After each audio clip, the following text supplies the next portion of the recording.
One of the biggest things that changed my life this past year wasn't the gym. It wasn't nutrition.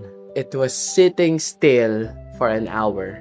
A year ago, I started meditating because I needed help managing my emotions. At that time, ang daming nangyayari sa buhay ko.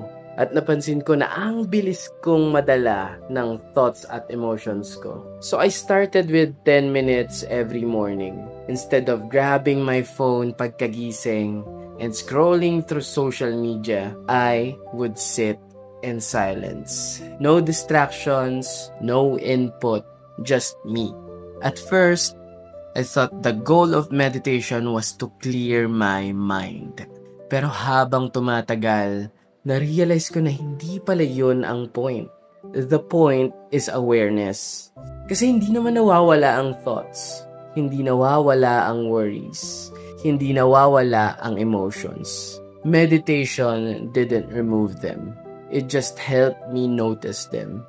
After a few months, dahil sa mga natutunan ko sa Ako Naman Muna community ni Coach Russ, I started doing 1-hour silent meditations. And that's when things started to shift. Hindi dahil bigla akong naging calm. Hindi dahil nawala lahat ng problems. But because I started noticing that not every thought deserves a reaction. Dati kapag may emotion, react agad. Kapag may problema, overthink agad. Kapag may negative thought, automatic paniniwalaan agad. Ngayon, may konting space na. Para bang may 1 segundo muna bago ako mag-react.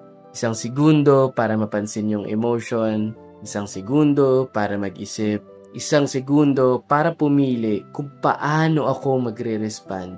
And sometimes, that 1 second changes everything. Looking back, meditation didn't solve my problems. What it gave me was awareness. And that awareness helped me become more present, more intentional, and more focused on action instead of overthinking. Because growth doesn't happen when we keep thinking about what to do.